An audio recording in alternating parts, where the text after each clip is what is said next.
बिस्मिल्लाहिर्रहमानिर्रहीम, अस्सलाम वालेकुम। पाकिस्तान और दुनिया भर में देखने और सुनने वालों को अब्दुल कादिर का सलाम। बैक टू बैक बहुत सारी खबरें आ रही हैं और अडयाला जेल जो इस वक्त इमरान खान का एक तरह से पॉलिटिकल हेडक्वार्टर बन चुका है या सियासी मरकज़ बन चुका है बड़ी बड़ी खबरों का, वहाँ से भी कुछ इंपॉर्टेंट डेवलपमेंट्स हो रही हैं। फिर पीटीआई की तरफ से कुछ कॉल्स दी जा रही हैं, टीवी चैनल्स के ऊपर फेक न्यूज़ फैलाई जा रही हैं, गलत खबरों के ज़रिए आप लोगों का ध्यान इधर उधर करने की कोशिश की जा रही है। तो जो रियलिटी है, जो एग्जैक्ट कॉम्पैक्ट या वेरीफाइड मालूमात हैं, वो आप तक पहुँचा देता हूँ। इस वक्त पाकिस्तान में एहतजाज की तैयारियों के सिग्नल्स मिल रहे हैं और इमरान खान की तरफ से भी इसी तरफ इशारा किया गया। फिर पीटीआई की जानिब से जो प्रेसिडेंट पीटीआई है हमाद अजहर, उनकी जानिब से भी एक ट्वीट किया गया और कारकुनान से ये कहा जा रहा है कि तैयारियों का आगाज़ कर दें। किसी भी वक्त आपको कॉल दी जा सकती है, बहुत ही शॉर्ट नोटिस के ऊपर, और साथ ही छोटी जमातों के साथ बाज़ाब्ता राब्तों का आगाज़ हो गया।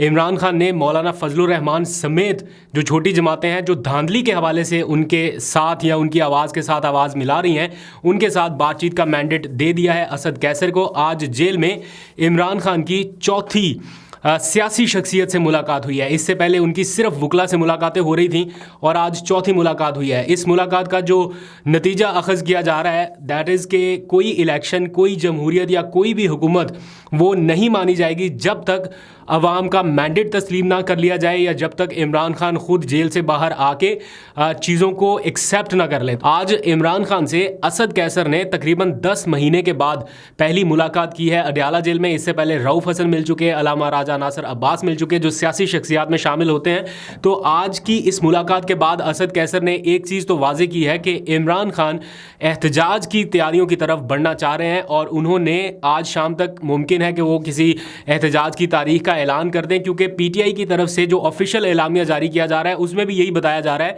कि तैयारियों का आगाज़ कर दिया जाए और एहतजाज की तारीख और वक्त का जो ऐलान है वो बाद में कर दिया जाएगा या किसी भी वक्त शॉर्ट नोटिस पर होगा। और आज असद कैसर ने भी कहा कि एहतजाज की तारीख का ऐलान इमरान खान खुद किसी भी वक्त कर सकते हैं। तो दैट मीन्स के इमरान खान किसी भी तरह से इन नताइज को मानने के लिए तैयार नहीं है, क्योंकि अवाम भी नहीं मान रही और अब तो उनके साथ बड़ी सियासी जमातें या वो जमातें जो भरपूर ताकत रखती हैं, अवामी ताकत, उतनी तो नहीं जितनी पीटीआई की है, बट कहीं ना कहीं उनके पीछे भी अवाम खड़ी है। फॉर एग्जांपल मौलाना फजलुर रहमान, आप उनसे इख्तलाफ कर सकते हैं उनकी बातों से या उनके पीटीआई से मुतालिक जो कहे गए माजी के बयानात हैं, बट ये फैक्ट है कि उनके पीछे एक अच्छी खासी उनके फॉलोअर्स की फोर्स खड़ी है। इसी तरह टीएलपी जो पीटीआई के साथ खड़ी है इस वक्त फॉर्म 45 लेके, वो कह रहे हैं हम अपने फॉर्म 45 देने के लिए तैयार हैं, अगर पीटीआई के नहीं तस्लीम करने तो हमारे पास जो है उनके मुताबिक देखे पीटीआई जीत रही है। तो इस वक्त टीएलपी भी उसी लाइन और लेंथ पे चल रही है और उनके पीछे भी एक अच्छी खासी उनके फॉलोअर्स की फोर्स खड़ी है। तो इस वक्त ऐवान के अंदर जो लोग अपनी हुकूमत बनाना चाह रहे हैं जाली मैंडेट के ज़रिए या छीने हुए मैंडेट के ज़रिए, उनके पीछे वो अवामी फोर्स उस तरह से खड़ी नज़र नहीं आ रही एट द मोमेंट। बट जो जमातें इस वक्त ऐवान से बाहर एहतजाज की तैयारी कर रही हैं, सर फहरिस्त पीटीआई, फिर मौलाना फजलुर रहमान, फिर टीएलपी ने भी एहतजाज की कॉल दी है कि वो भी एहतजाज करेंगे। तो ये सारी जमातें एक बड़ी फोर्स बन सकती हैं एहतजाज के लिए। अब वो किस नौयत का होगा, कैसा होगा, उसके लिए इन जमातों के साथ राब्तों का टास्क दिया है इमरान खान ने असद कैसर को। और अभी ताज़ा तरीन इतलात के मुताबिक असद कैसर शायद मौलाना फजलुर रहमान से बहुत जल्द मुलाकात करने वाले हैं। जब आप ये व्लॉग देख रहे होंगे या इसके दौरान या उसके बाद कोई ना कोई पेशरफ्त ज़रूर होगी और कोई ना कोई टाइमलाइन तय होगी कि वो मौलाना के साथ महज इन चीज़ों के ऊपर, खाली इस एक पॉइंट के ऊपर के धांधली जैसा जो नुक्ता है, इसके ऊपर वो उन मामलात को आगे बढ़ा सके।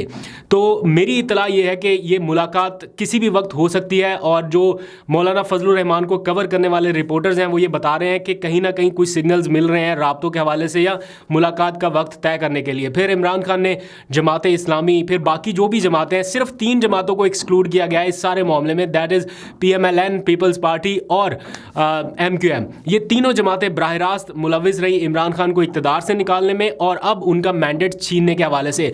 कराची में MQM को 17 सीटें मिलना इन हालात में जब पूरी की पूरी वेव इमरान खान के हक में थी। आज आप जाके देखें कि इंटरनेशनल मीडिया आपको क्या रिपोर्ट कर रहा है। वो बता रहे हैं कि धांधली के जरिए जितवाए गए एक शख्स ने अपनी नशिस्त छोड़ दी, ये कहते हुए कि मैं नहीं जीता, इमरान खान जीता है। तो वो हाफिज़ नईमुर रहमान साहब का जो पूरा नैरेटिव है वो इंटरनेशनल मीडिया BBC भी छाप रहा है और यहाँ से जनाब MQM के 17 उम्मीदवार कामयाब, मतलब ऐसी विक्ट्री जिसके ऊपर इन्होंने जश्न भी मना लिया और उस जश्न में कितने लोग पहुंचे वो भी देखने के लायक थे।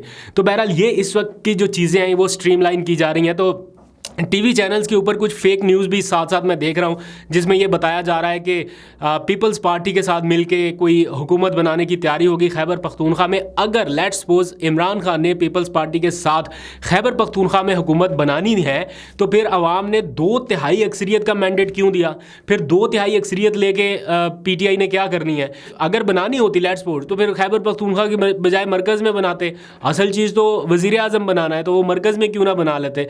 तो इसलिए बहुत सारी चीज़ें ऐसी हैं जिनको PTI ऑफिशियली डिनाई भी कर रही है। तो आपको फर्दर अपडेट करता रहूँगा। जो आज की एक और अपडेट है नामजदगियों के हवाले से, इमरान खान ने उमर अयूब को वज़ीर आज़म पाकिस्तान के लिए PTI का उम्मीदवार नामजद किया है।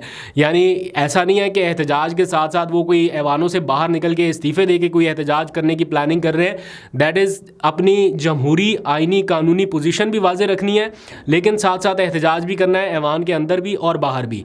तो अब ऐसा लग रहा है कि इमरान खान को फंसाने की जिस तरह से कोशिश की जा रही थी, वो पूरी गेम उल्टी पड़ गई। और इवन इमरान खान के जो सख्त नाकिद थे, जो क्रिटिक्स थे, वो भी अब उनके साथ उनके काफिले में मिलना चाहते हैं या मिलना शुरू हो जाएंगे। तो वज़ीर आला पंजाब के लिए जो ऐलान है वो कह रहे हैं कि हम बाद में करेंगे, अभी डिसाइड नहीं हुआ, क्योंकि पोजीशन जो है वो थोड़ी सी कॉम्प्लिकेटेड है। जैसे ही पोजीशन क्लियर होगी तो उसका भी ऐलान कर दिया जाएगा। बड़ा प्रेशर था आवाम की तरफ से भी कि आज़ाद उम्मीदवारान जा रहे हैं, पार्टी क़यादत कहाँ पे है, सोई हुई है, क्या कर रही है।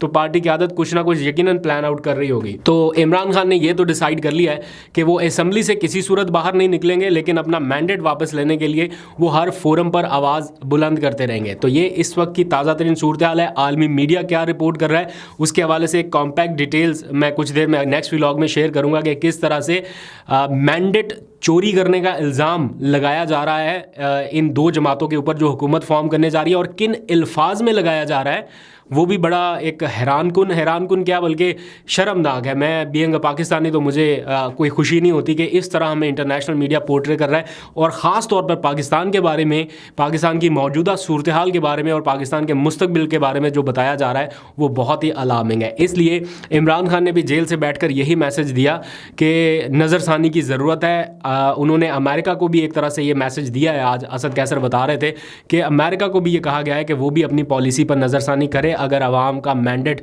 जीता है या अवाम जीती है तो उनके मैंडेट को तस्लीम किया जाना चाहिए, और उसकी तरफ से जो उनका रद्दअमल है उसको भी मौसर तरीके से आगे फैलाने की ज़रूरत है। तो ये इस वक्त हो रहा है। जो भी गवर्नमेंट बनाने की पोजीशन में है या सोच रहे हैं कि हम गवर्नमेंट बनाएंगे, उनके लिए ये कोई आसान चीज़ नहीं होने लगी। बहुत सख्त रेजिस्टेंस का सामना करना पड़ सकता है। इस वक्त PTI का मुतालबा ये है कि इलेक्शन, जमहूरियत या कोई भी हुकूमत तब तक तस्लीम नहीं होगी जब तक अवाम का मैंडेट ना माना जाए, और उसके लिए बड़ा ज़रूरी है कि एक अदालती कमीशन फौरी तौर पर कायम कर दिया जाए जो फॉर्म 45 की तहकीकात करके नताइज अखज़ करे। Form 45 is the basic thing जिसको आप एक्सक्लूड नहीं कर सकते। बेशक आप ट्राइब्यूनल्स में 2 साल लगा ले, 3 साल लगा ले, एट द एंड फॉर्म 45 की बेस पर ही डिसीजन होने हैं। रिटर्निंग अफसर अपने तौर पर फॉर्म 47 जारी करके ये पूरी जमहूरियत और लाखों करोड़ों वोटर्स को डिरेल नहीं कर सकता। आने वाले दिनों में या आने वाले चंद घंटों में आपको और भी अपडेट करूंगा। अभी तक के लिए इतना ही। ज़रा जाता हूँ, भागता हूँ PTI के ऑफिस की तरफ, देखता हूँ या PTI के कैंप्स में क्या हो रहा है और वो कौन सी मुलाकात इंपॉर्टेंट करने जा रहे हैं और किससे करने जा रहे हैं। पहली मुलाकात बड़ा ब्रेक थ्रू साबित हो सकती है। आपको अपडेट करूंगा। अभी तक के लिए इतना ही। अपना बहुत सा ख्याल रखिए। अल्लाह हाफिज़।